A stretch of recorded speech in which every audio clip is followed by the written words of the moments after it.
அன்பு சகோதர சகோதரிகளே, ஆண்டவர் உலக இரட்சகருமான இயேசு கிறிஸ்துவின் நாமத்தில் என் அன்பின் வாழ்த்துக்கள். இன்றைய முத்து மூலமாக உங்களை மறுபடியுமாய் சந்திப்பதில் நான் அதிகம் மகிழ்ச்சி அடைகிறேன். பிரியமானவர்களே, சங்கீதங்களின் புஸ்தகம் 18ஆம் சங்கீதம் 17வது வசனத்தை நான் படிக்கிறேன்.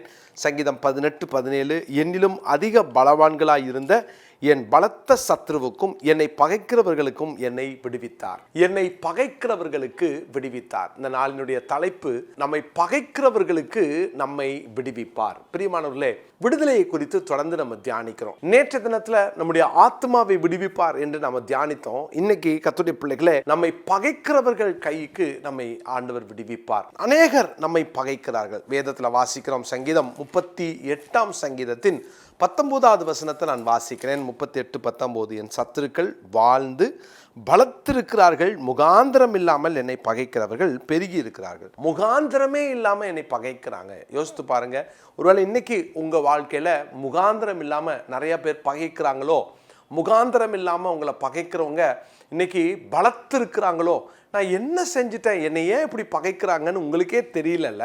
பிரியமானவர்களே, அப்படி பகைக்கிறவர்கள் கையிலே கர்த்தர் நம்மை ஒப்பு கொடுக்க மாட்டார், விடுவிப்பார். ஒருவேளை இன்னைக்கு அவங்க கொஞ்ச காலம் நமக்கு விரோதமாக எழுமினதை போல இருந்தாலும் சோர்ந்து போகாதீங்க, கர்த்தர் விடுதலை ஆக்குவார். சங்கீதம் 69:4 வாசிக்கிறேன்.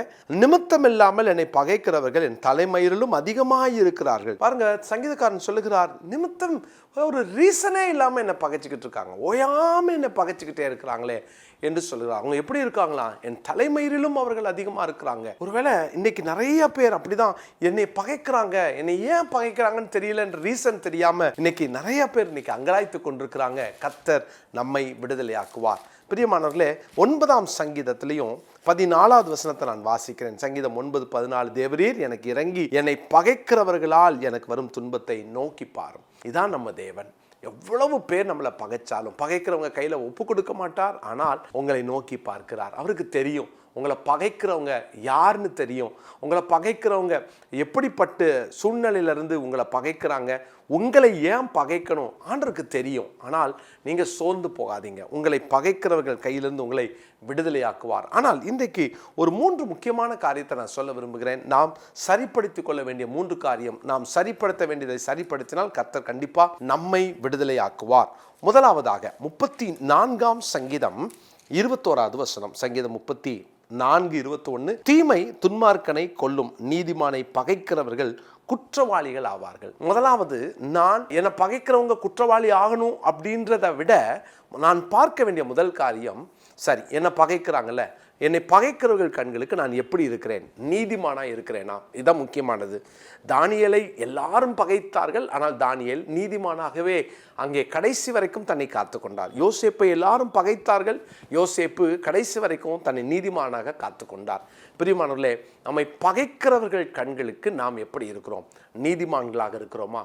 ஒருவேளை பகைக்கிறாங்க, இவ்வளோ எனக்கு பகை வந்ததுக்கு அப்புறம் நான் எதுக்கு உத்தமமா இருக்கணும்? ஒருவேளை யோபுவின் மனைவி சொல்வதை போல, உன் தேவனை தூஷித்து ஜீவனை விடும், இன்னுமா உத்தமத்தில் இருக்கிறீன்னு சொல்ற மாதிரி உங்க சூழ்நிலையெல்லாம் உங்க கூட பேசலாம். உங்க சூழ்நிலை உங்களை அதிகமாக உங்களுடைய அந்த ஸ்திரத்தன்மையை விட்டு உங்களை கீழே இறக்கலாம். ஒருவேளை நீங்க நினைக்கலாம், ஐயோ நான் இவ்வளோ ஸ்ட்ராங்கா இருந்தேன், இன்னைக்கு என் சூழ்நிலை நிமித்தமா இன்னைக்கு இப்படி நான் கிடக்கிறேனே, என்னை அநியாயமா பகைக்கிறாங்க, சம்பந்தமே இல்லாம பகைக்கிறாங்க, நான் இங்க என்ன தப்பு பண்ணிட்டோன்னு தெரியலையே அப்படின்னு நீங்க இன்னைக்கு இந்த வார்த்தையை கேட்டுட்டு இருக்கிறீங்களே, உங்களுக்காக தான் ஆண்டவர் பேசுறாரு. அவங்க முன்னால நீங்க நீதிமானாகவே இருங்கள். அவங்க பகைக்கிறாங்க என்பதற்காக நீங்க உங்க தரத்தை, இயேசுவின் ரத்தத்தால் கழுவப்பட்ட நீதிமான்கள் என்ற அந்த ஸ்தானத்தை தயவு செய்து யாருக்காகவும் விட்டு கொடுத்துறாதீங்க. நீங்களா இருங்க. முதல்ல நம்ம நீதிமானாகவே இருப்போம்.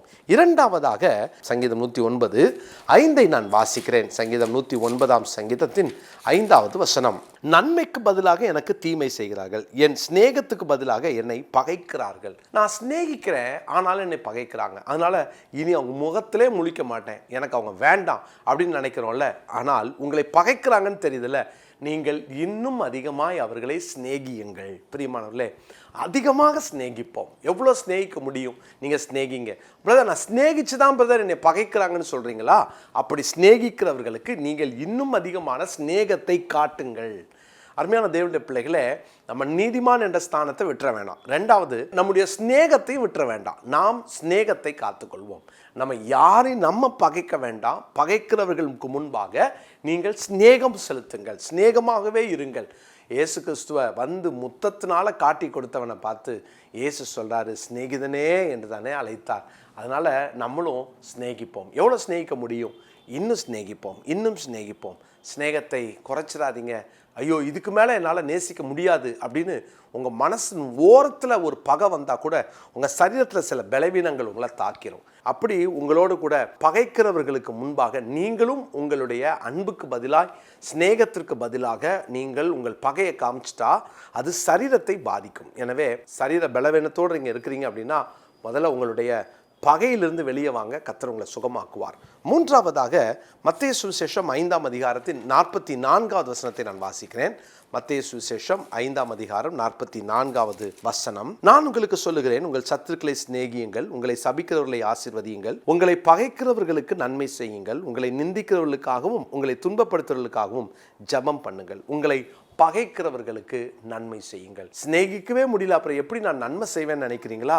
அப்படின்னா முதல்ல நீங்கள் இரத்தத்தால் கழுவப்பட்டதை ஒவ்வொரு நாளும் நீங்கள் கவனமாக உங்களை ஆராய்ந்து சரிப்படுத்தி கொள்ளுங்கள். நான் நீதிமான், இயேசுவின் இரத்தத்தால் நான் கழுவப்பட்டிருக்கிறேன் அப்படின்ற அந்த ஸ்டாண்டர்டை காத்துக்கோங்க. ரெண்டாவது, நீங்கள் உங்களை பகைக்கிறவர்களுக்கு ஸ்நேகத்தை காட்டுங்கள்.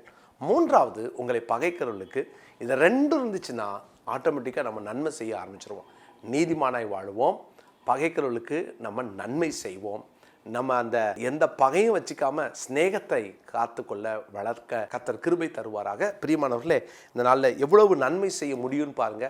இந்த மாதிரி சூழ்நிலையில் நான் அவளுக்கு நன்மை செய்யாமல் வேடிக்கை பார்த்து என்னை பகைச்சல, உனக்கு இதுவும் வேணும் இன்னும் வேணும் அப்படின்றதுக்கு பதிலாக கூப்பிட்டு நன்மை செய்யுங்க. கர்த்தர் உங்களை ஆசீர்வதிப்பார், அவர்களையும் உங்கள் மூலமாய் கர்த்தர் ஆசீர்வதிப்பார். இந்த நாளில் மனப்பாட வசனமாக சங்கீதம் 18:17 குறித்து கொள்ளுங்க. சங்கீதம் 18:17, என்னிலும் அதிக பலவான்களாய் இருந்த என் பலத்த சத்ருவுக்கும் என்னை பகைக்கிறவர்களுக்கும் என்னை விடுவித்தார். ஜெபம் பண்ணலாமா? பரிசுத்தமுள்ள எங்கள் நல்ல தகப்பனே, எங்களை பகைக்கிறவர்கள் ஆண்டவரே எங்கள் தலைமயிரிலும் அதிகமாக இருக்கிறார்கள் என்று சங்கீதக்காரன் சொன்னது போல காரணமே இல்லாமல் எங்களை பகைக்கிறாங்க, நிமித்தமே இல்லாமல் எங்களை பகைச்சிக்கிட்டே இருக்கிறாங்க. ஆண்டவரே, இப்படி எங்களை பகைக்கிறவர்கள் மத்தியில் எங்களை நீங்கள் ஆண்டவரை விட்டு கொடுக்காம எங்களை விடுவிக்க போறீங்க, அதுக்காக ஸ்தோத்திரம். ஆண்டவரை, பகைக்கிறவர்கள் கண்களுக்கு முன்பு இந்த நாளில் இந்த வார்த்தையை கேட்கிற அத்தனை பேரையும் விடுவித்து உயர்ந்த அடைக்கலத்தில் வைக்க போகிறதற்காக ஸ்தோத்திரம். ஆனாலும் நாங்கள் சில ஆலோசனைகளை வேதத்திலிருந்து தியானித்தோம், நீங்கள் எங்கள் கூட பேசுனீங்க. நாங்கள் யார் பகைச்சாலும் நாங்கள் நீதிமான்கள் என்ற அந்த ஸ்தானத்தை எதற்காகவும் யாருக்காகவும் விட்டு கொடுத்துடக்கூடாதுப்பா. ஆண்டவரே, அதே நேரத்தில் ஆண்டவரே, நாங்கள் எங்களை பகைக்கிறவர்களுக்கு ஸ்நேகத்தை காட்ட உதவி செய்யுங்க. ஆண்டவரே, எங்களை பகைக்கிறவர்களுக்கு முன்பாக நாங்கள் நன்மை செய்கிறவர்களாகவே வாழ, பகைக்கிறவர்களுக்கு கூட நன்மை செய்ய எங்களுக்கு கிருபைத்தாங்க. இந்த நாளில் இந்த தீர்மானத்தை எடுத்த உங்களுடைய பிள்ளைகள் ஒவ்வொருவரையும் ஆசீர்வதிங்க. உங்களுடைய நாமம் மகிமைப்படுவதாக. இயேசுவின் நாமத்தில் ஜெபிக்கிறோம் நல்ல பிதாவே, ஆமென்.